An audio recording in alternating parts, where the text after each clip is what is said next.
Halo, apa kabar pemirsa TVR Parlemen dimanapun Anda berada, berjumpa kembali dalam program TVR 09 bersama saya Vincent Ali dan rekan saya.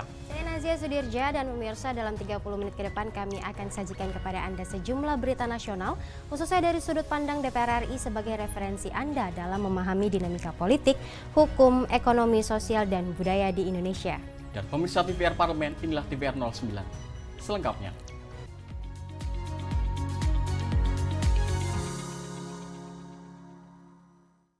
Pemirsa, anggota Komisi 10 DPR RI Denny Cagur menyoroti perbedaan data antara BPS Pusat dan BPS Provinsi, di mana pemirsa hal ini kerap menghambat pemberian bantuan bagi warga miskin dan anak putus sekolah.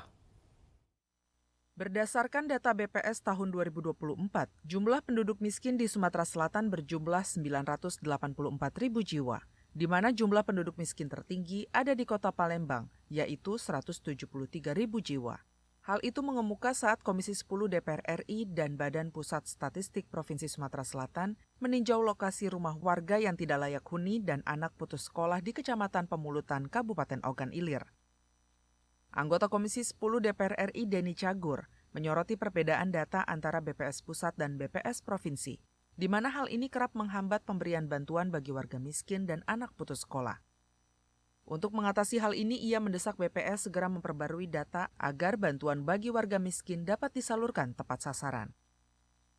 Terus apakah anak-anaknya juga sudah terdata sebagai anak-anak yang perlu mendapatkan bantuan dalam beasiswa pendidikan, khususnya PIP. Itu juga sih, semoga masyarakat yang kemarin kita datangi mendapatkan bantuan secara cepat dan terdata di dalam data BPS, sehingga ke depan jika ada bantuan-bantuan yang diberikan oleh pemerintah, saudara-saudara kita yang kurang mampu bisa mendapatkan prioritas, karena masih banyak juga yang dikhawatirkan bantuannya ada tapi kurang tepat sasaran.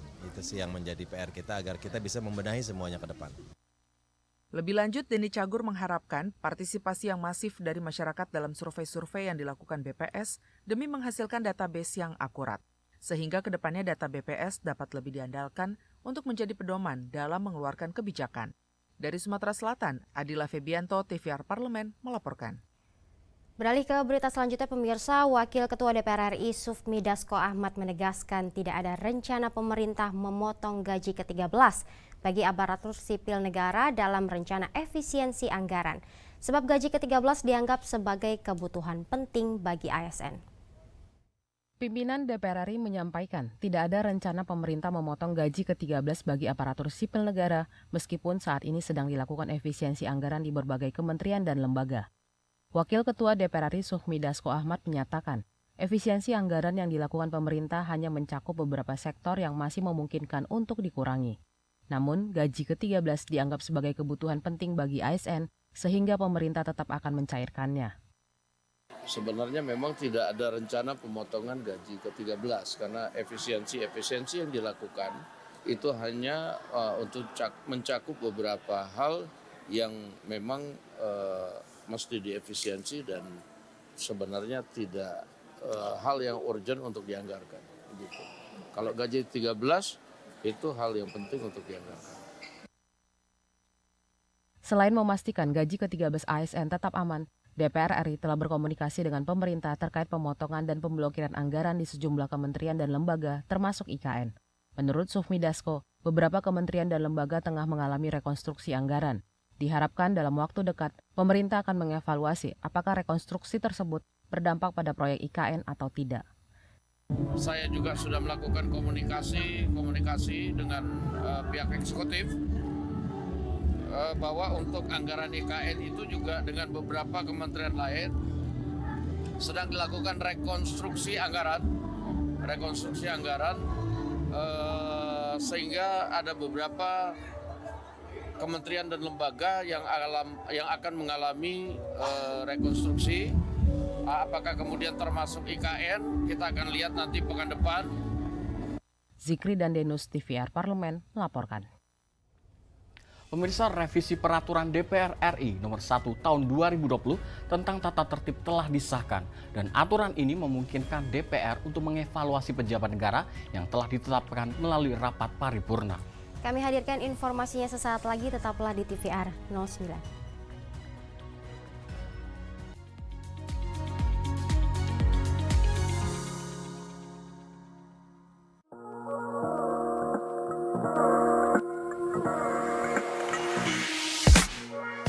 Kalau menurut aku, just do it.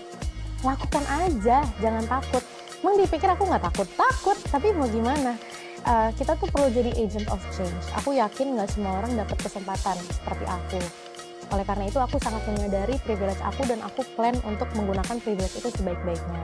Tapi kalau misalnya teman-teman di luar sana ada juga yang pengen terjun ke politik, mungkin periode depan, lakukan aja. Seperti yang aku bilang tadi, masa depan tuh punya kita loh teman-teman.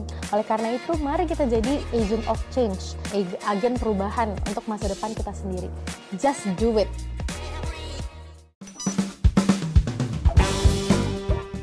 Benar atau tidak, Ketua Umum Partai Gerindra adalah Bapak Prabowo Subianto? Benar. Benar atau tidak, hari Kartini adalah jatuh pada tanggal 22 April? Salah. Yang benar? Oke, terakhir ya, benar atau tidak, lambang dari Partai Gerindra adalah gambar kepala burung Garuda? Benar, warna kuning ya. Segera, hanya di TVR Parlemen.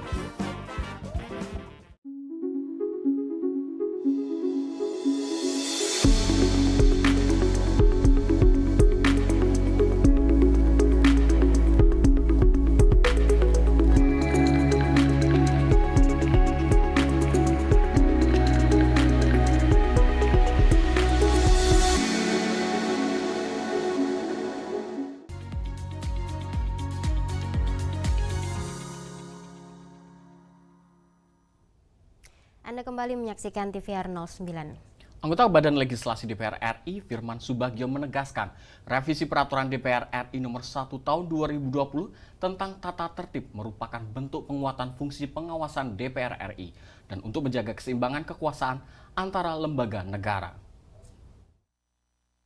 DPR RI telah mengesahkan revisi peraturan DPR RI nomor 1 tahun 2020 tentang tata tertib yang memungkinkan DPR untuk mengevaluasi pejabat negara yang telah ditetapkan melalui rapat paripurna. Anggota Badan Legislasi DPR RI Firman Subagio menegaskan, revisi ini merupakan bentuk penguatan fungsi pengawasan DPR RI untuk menjaga keseimbangan kekuasaan antar lembaga negara. Dengan adanya pasal tambahan 228A, revisi ini tetap memperhatikan batasan tata tertib dan tidak melanggar prinsip trias politika di Indonesia. Dalam aturan baru ini, evaluasi kinerja pejabat akan dikembalikan ke komisi terkait yang membidangi sektor tersebut. Hasil evaluasi nantinya menjadi rekomendasi bagi pimpinan DPR RI dan Presiden. Namun, rekomendasi ini tidak bersifat mengikat karena Presiden tetap memiliki hak prerogatif. Ada dari MKD mengajukan inisiatif untuk memberikan penguatan itu kembali. Kami sepakat untuk itu. Namun tentunya dalam penguatan itu kita juga harus memahami apakah tata tertib itu sifatnya bisa mengatur eksternal atau tidak. Saya rasa di undang-undang itu rasanya kok nggak ada ya yang menyebutkan mencopot, itu kan pendapat dari orang-orang aja yang sering-sering tidak membaca tata tertib tapi sudah berkomentar. Jadi nggak ada, sepengetahuan saya ada, hanya rekomendasi. Terutama bagi yang mereka itu mengikuti fit and proper test DPR yang disahkan itu, kalau ada rekomendasi daripada katakanlah ditemukan hal-hal yang mungkin tidak baik untuk kepentingan bangsa negara terhadap kait perjabatan itu, ya tentu evaluasi biasa saja dilakukan. Firman juga menekankan revisi ini tidak memberikan kewenangan bagi DPR untuk mencopot pejabat negara. Samuel dan Rifki, TVR Parlemen melaporkan. Komisi 12 DPR RI lakukan peninjauan ke stasiun pengisian dan pengangkutan bulk LPG atau SPPBE PT Sadikun untuk memastikan ketersediaan gas LPG 3 kilo aman dan pendistribusian dari hulu ke hilir berjalan lancar agar tidak ada lagi antrian. Dalam rangka memastikan ketersediaan stok dan kelancaran distribusi LPG 3 kg, Komisi 12 DPR RI lakukan peninjauan ke SPPBE PT Sadikun, Pangkalan Gas Iqbal Afandi, dan Subpangkalan Nur Hafiz di wilayah Srengseng, Jakarta Barat. Dalam tinjauan tersebut, Ketua Komisi 12 DPR RI Bambang Patijaya memastikan ketersediaan gas LPG 3 kilo aman dan pendistribusian dari hulu ke hilir berjalan lancar dan tidak lagi ada antrian. Masyarakat diharapkan tidak perlu khawatir terhadap ketersediaan gas LPG 3 kg, terutama menjelang bulan Ramadan. Selain itu, harga pasaran di beberapa toko dan pangkalan gas juga dipastikan sudah sesuai dengan harga eceran tertinggi, yakni berkisar Rp18.000. Kita ingin memberi keyakinan kepada masyarakat, pasokan cukup. Jangan ada kepanikan, bahwa memang kami juga mendapat laporan dan informasi dari Menteri SDM bahwa juga Pak Dirjennya stok kita ini 3 bulan. Aman ini barang. Nah, pola distribusi kita sudah rapikan. Jika kemarin terjadi hal-hal yang mungkin insiden tertentu, saya melihat sudah ada upaya untuk perbaikan. Ya, itu kita anggap sudah clear, nggak ada masalah. Nah, inilah yang ingin kita harapkan sehingga pelayanan kepada masyarakat, terutama terhadap LPG 3 kilo subsidi ini, betul-betul tepat sasaran dan kemudian juga harganya sesuai dengan yang diharapkan dan diatur oleh pemerintah. Pasca terkendalanya pendistribusian dan kelangkaan LPG 3 kg di beberapa daerah, Komisi 12 DPR RI berharap upaya pemerintah dalam memperbaiki tata kelola distribusi LPG 3 kg dapat memperlancar distribusi LPG ke warung atau pangkalan secara tepat sasaran, sehingga memberikan pelayanan kepada masyarakat. Andri, TVR Parlemen, melaporkan. Pemirsa, pemerintah menargetkan terdapat 15 juta kendaraan listrik yang beredar di masyarakat pada tahun 2030. Dan untuk itu, Komisi 7 DPR RI menilai pemerintah perlu turun tangan memberikan stimulus untuk meningkatkan minat masyarakat terhadap mobil listrik. Pemerintah Indonesia tengah gencar mengakselerasi pembangunan ekosistem kendaraan listrik. Sebagai bagian dari komitmen untuk mencapai net zero emission, pemerintah menargetkan terdapat 15 juta kendaraan listrik yang beredar di masyarakat pada tahun 2030. Dalam mendukung pembangunan ekosistem kendaraan listrik, anggota Komisi 7 DPR RI Tifatul Sembiring menyebut PT Hyundai merupakan pionir perusahaan mobil listrik yang mendirikan pabriknya di Indonesia dan murni menggunakan nikel Indonesia. Hal ini merupakan sebuah langkah untuk mengoptimalkan target net zero emission yang juga dibarengi dengan pertumbuhan ekonomi nasional melalui pemenuhan TKDN PT Hyundai. Ada upaya-upaya untuk menggunakan EV, ya, electric vehicle, baik di bidang motor maupun sepeda motor maupun mobil, saya rasa bagus itu ya. Dan memang itu harus didukung karena mereka invest cukup besar. Bagaimana mempertahankan mereka di sini? Sementara itu, Wakil Ketua Komisi 7 DPR RI Lamhot Sinaga menjelaskan, Indonesia menargetkan 600.000 produksi mobil listrik pada tahun 2030. Pemerintah perlu turun tangan dalam memberikan stimulus untuk meningkatkan minat masyarakat terhadap mobil listrik. Selain mengurangi polusi, penggunaan mobil listrik dapat mendukung efisiensi anggaran subsidi BBM. Kita mendorong kepada pemerintah supaya penggunaan electric vehicle ini dari waktu ke waktu bisa semakin bertambah terus dan mengurangi yang pada akhirnya bisa mengurangi subsidi BBM kita. Jadi ekosistem electric vehicle ini akan kita monitor terus, ya, kendalanya di mana, masalahnya apa, sehingga ini bisa tumbuh secara pesat. Dari Jawa Barat, Elisa Purba, TVR Parlemen, melaporkan. Pada 22 Januari 2025, Presiden Prabowo Subianto menerbitkan Instruksi Presiden Republik Indonesia Nomor 1 Tahun 2025 tentang efisiensi anggaran pendapatan dan belanja negara atau APBN, serta anggaran pendapatan dan belanja daerah atau APBD. Dan pemirsa, tidak tanggung-tanggung, Presiden Prabowo bahkan meminta seluruh kementerian, lembaga dan pemerintah daerah untuk melaksanakan efisiensi anggaran yang cukup signifikan. Informasi selengkapnya kami hadirkan usai jeda, tetaplah di TVR 09.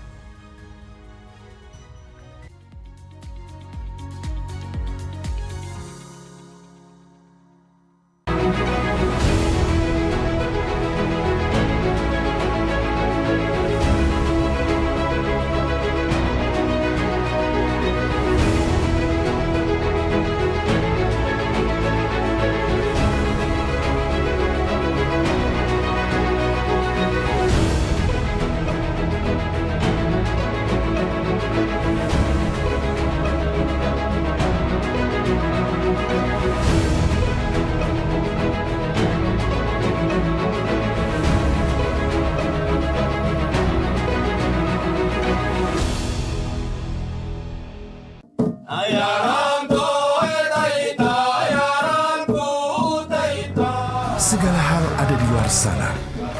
Lalui rintangan, terus bergerak, maju menembus batas.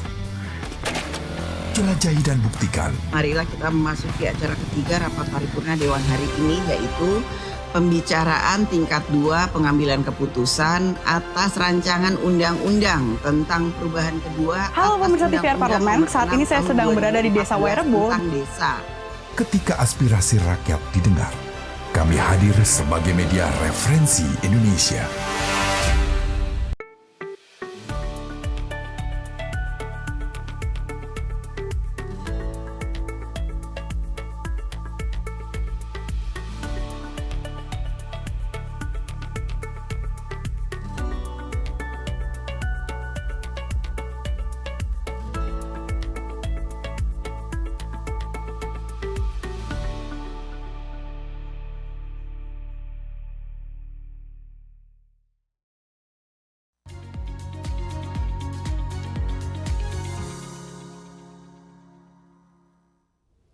Terima kasih Anda masih bersama kami di TVR 09 pemirsa.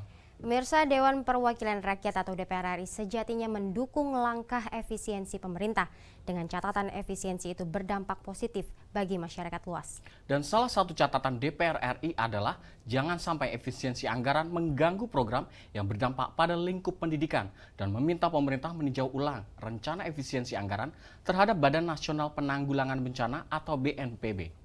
Saksikan liputan mendalam yang telah dikemas oleh tim redaksi TVR Parlemen dalam segmen editorial Parlemen berikut ini.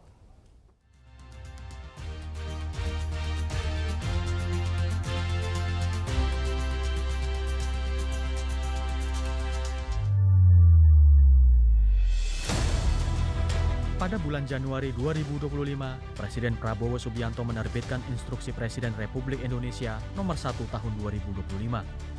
Yaitu tentang efisiensi anggaran pendapatan dan belanja negara atau APBN, serta anggaran pendapatan dan belanja daerah atau APBD. Tidak tanggung-tanggung, Presiden Prabowo bahkan meminta seluruh kementerian, lembaga, dan pemerintah daerah untuk melaksanakan efisiensi anggaran yang cukup signifikan. Bahkan, pos anggaran alat tulis kantor harus dikurangi hingga 90%. Total ada 16 pos belanja negara yang mendapat penghematan. Angka penghematannya bervariasi dari 10% hingga 90%. Pemangkasan anggaran ini diterapkan untuk 10 kementerian dan lembaga pemerintah. Beberapa di antaranya adalah Kementerian Keuangan, Kementerian Kesehatan, Kementerian Pekerjaan Umum, hingga Kementerian Pertanian. Dampaknya, sejumlah kementerian lembaga harus melakukan penyesuaian belanja operasional, seperti memperbanyak work from anywhere atau WFA, mengurangi perjalanan dinas, efisiensi pemakaian listrik serta alat tulis kantor, dan menghilangkan operasional penjemputan pegawai. Itulah mahar yang perlu ditebus pemerintah untuk meraih target efisiensi anggaran hingga 306 triliun rupiah. Dewan Perwakilan Rakyat atau DPR RI sejatinya mendukung langkah efisiensi pemerintah. Dengan catatan, efisiensi itu berdampak positif bagi masyarakat luas. Nah, dalam hitungan-hitungan kalau dilakukan penghematan untuk efisiensi seperti perjalanan dinas, alat-alat tulis kantor seperti itu, ATK kantor itu, dan penghematan yang lainnya itu bisa menghemat kurang lebih 360 triliun. Yang tidak berdampak sama masyarakat itu harusnya dikurangi. Begitu juga yang saya lihat ya, untuk pembangunan ATK, alat-alat yang ada di kementerian itu kan cukup besar, itu bisa efisiensi. Sewa kendaraan bisa efisien, banyak yang bisa diefisiensikan. Itu performa ini harus ukurannya jelas. Performa bagi kementerian itu sejauh mana dia astacita dan juga melayani masyarakat. Terkait efisiensi anggaran, DPR RI juga menekankan kepada pemerintah untuk menjaga keberlangsungan program yang berdampak pada lingkup pendidikan. Pelayanan maupun bantuan terkait pendidikan tidak boleh terganggu. Aspirasi dari para anggota, hak-hak para guru ini tetap menjadi prioritas. Yang kedua, hak-hak anak didik yang selama ini mendapatkan KIP, PIP, BOS dan lain-lain itu tetap menjadi perhatian. Efisiensi ini tidak mengurangi layanan. Tentu itu tidak mudah karena memang anggarannya berkurang. Nah, termasuk di Komisi 10 misalnya di pendidikan yang terkoreksi 8 ditambah 22 triliun, kurang lebih sekitar 32 triliun lah. Kami sudah nyampaikan ke Kementerian Dikdasmen maupun ke Kemendikbudristek bahwa itu jangan sampai mengganggu pelayan publik terkait kebutuhan dasar. Misal bantuan sekolah, PIP, KIP untuk yang kuliah, sarana prasarana, peningkatan kompetensi guru, itu tidak boleh. Dikurangi Rp1 pun tidak boleh terkurang. Karena apa? Karena ini menyangkut bagaimana kita memastikan pelayanan pendidikan itu tidak turun.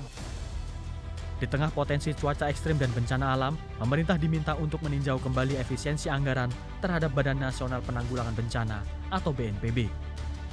Pemangkasan anggaran dikhawatirkan dapat mengurangi kemampuan penanganan bencana, mulai dari pemberian bantuan, mitigasi, hingga sistem peringatan dini di berbagai daerah. Padahal, BNPB mencatat jumlah bencana di Indonesia terus meningkat hingga 2.000 kasus pada tahun 2024. Dari anggaran yang telah kita tetapkan sekitar 1.427 miliar itu, dengan pemangkasan ini, itu hanya nyisa sekitar 620 miliar. sesuatu yang sangat tidak rasional untuk lalu BNPB bisa optimal mengatasi bencana.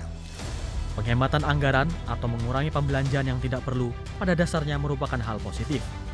Artinya, anggaran yang dihemat dapat dialokasikan untuk urusan strategis dan lebih krusial, utamanya program yang bersentuhan langsung dengan kepentingan rakyat.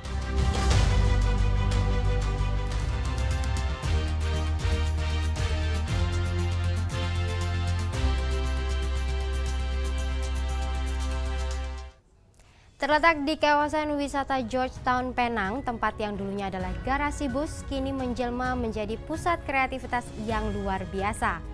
Dan pemirsa menghadirkan berbagai kegiatan menarik yang bisa diikuti oleh siapa saja. Dan seperti apa Hinbus Depot, pusat kreativitas seniman Penang? Jangan kemana-mana, tetaplah di TVR 09.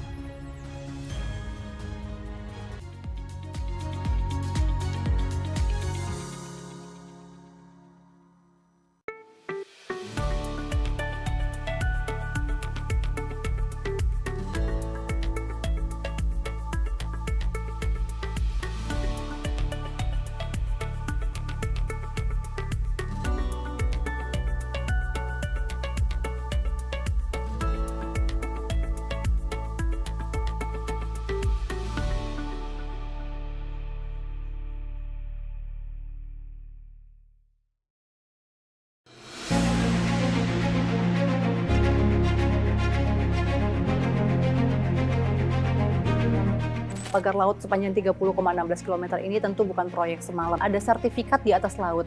Kok bisa? Dikatakan karena abrasi, maka nggak ada daratnya loh. Kalau tanahnya sudah musnah, maka sertifikatnya nggak berlaku harusnya. Kenapa baru justru tunggu viral, baru diusut? Artinya kan bagi pemerintahan pada waktu itu tidak dianggap masalah. Bahkan justru kan kemudian keluar PSN. Bangun tidur bikin PSN, habis ngopi-ngopi bikin PSN. Harus dievaluasi. Bapak udah ngantongin namanya belum? Tidak salah kalau berasumsi ini ada kaitannya dengan PIK 2. Mereka lah yang paling berkepentingan. Kalau mau merusak satu negara, rusak saja hukumnya. Itu negara pasti hancur babak belur. Buang aja ke laut tuh semua undang-undang pokok agraria, undang-undang hukum pidana. Suka-suka lu aja di situ. Sabtu kemarin gedung Kementerian ATR BPN terbakar nih Pak. Turut berduka cita karena harta negara terbakar. Tapi juga turut bercuriga kenapa lagi rame-rame terbakar. Hanya di TVR Parlemen.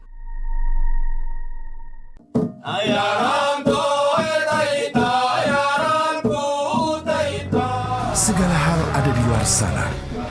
Lalui rintangan, terus bergerak, maju menembus batas. Jelajahi dan buktikan. Marilah kita memasuki acara ketiga rapat paripurna Dewan hari ini, yaitu pembicaraan tingkat 2 pengambilan keputusan atas rancangan undang-undang tentang perubahan kedua. Halo pemirsa TVR Parlemen, saat ini saya sedang berada di Desa Wairebo.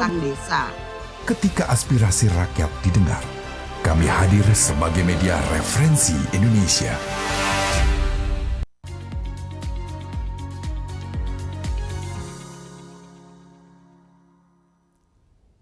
Terima kasih Anda masih menyaksikan TVR 09.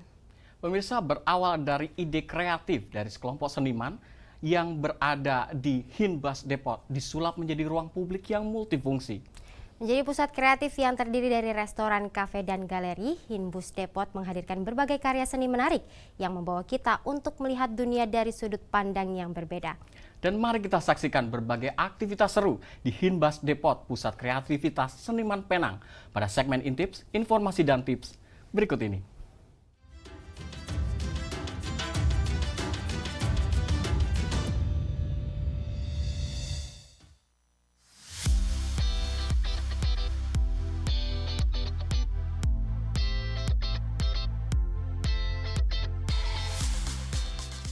Bosan dengan suasana yang itu-itu saja? Ingin mencari tempat yang unik dan penuh inspirasi? Yuk kita jalan-jalan ke Penang dan singgah di Hinbus Depot. Hinbus Depot terletak di kawasan wisata Georgetown, Penang. Bila pemirsa berkunjung ke Georgetown, Penang, pastikan tempat ini masuk dalam list lokasi yang Anda kunjungi. Tempat yang dulunya adalah garasi bus, kini menjelma menjadi pusat kreativitas yang luar biasa. Siapa sangka, tempat yang kita kunjungi ini dulunya adalah sebuah garasi bus yang sudah tidak terpakai. Berdiri pada tahun 1947, Hin Company Ltd didirikan oleh Lim Teng Hin dan anaknya. Depo bus ini ditutup pada tahun 1999 dan bus biru berhenti beroperasi pada awal tahun 2000-an. Kisah Hin Bus Depot berawal dari pencarian seorang seniman untuk lokasi pameran. Dikenal sebagai orang yang memperkenalkan seni mural ke Penang, Ernest Zakarevic, seniman muda Lituania, tengah mencari tempat untuk pameran tunggal pertamanya.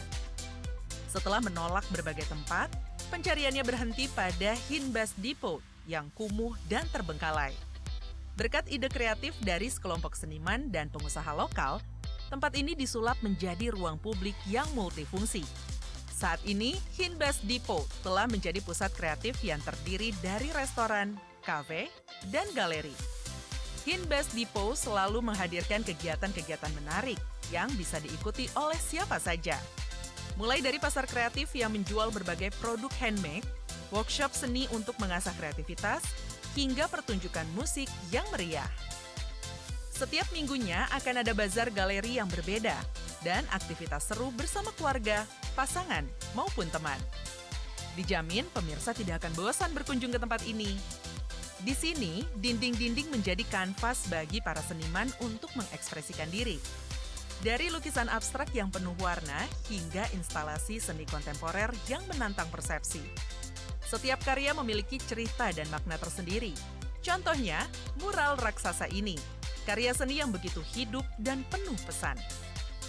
Mulai dari karya-karya seperti ini, para seniman tidak hanya menghiasi dinding, tetapi juga mengajak kita untuk merenung dan melihat dunia dari sudut pandang yang berbeda.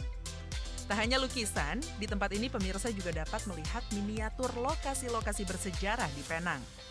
Ada barcode yang ditempel di dekat miniatur agar para pengunjung dapat mengetahui sejarah dari tiap-tiap miniatur yang ditampilkan.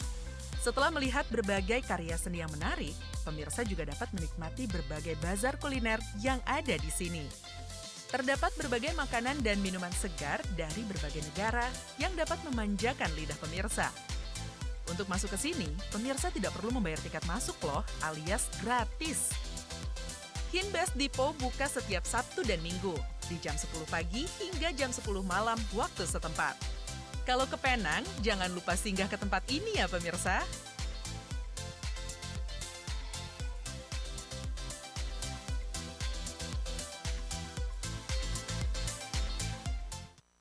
Dan di penghujung acara kami informasikan kepada Anda sejumlah agenda DPR RI pada hari ini, yaitu hari Kamis 13 Februari 2025. Pemirsa, pada pukul 10 waktu Indonesia Barat, ada rapat kerja Komisi 13 DPR RI dengan Menteri Hukum RI, Menteri HAM RI, Menteri Imigrasi dan Permasyarakatan RI dalam rangka penetapan hasil rekonstruksi anggaran kementerian atau lembaga tahun 2025. Lalu pada pukul 11 waktu Indonesia Barat ada rapat kerja Komisi 10 DPR RI dengan Menteri Pemuda dan Olahraga Republik Indonesia. Dan selanjutnya sejumlah agenda serta program DPR RI lainnya masih dapat Anda saksikan secara langsung di TVR Parlemen melalui kanal utama, kanal komisi, dan kanal alat kelengkapan dewan lainnya yang dapat Anda akses di tvrparlemen.dpr.go.id. Pemirsa TVR Parlemen, demikian TVR 09 edisi pagi hari ini.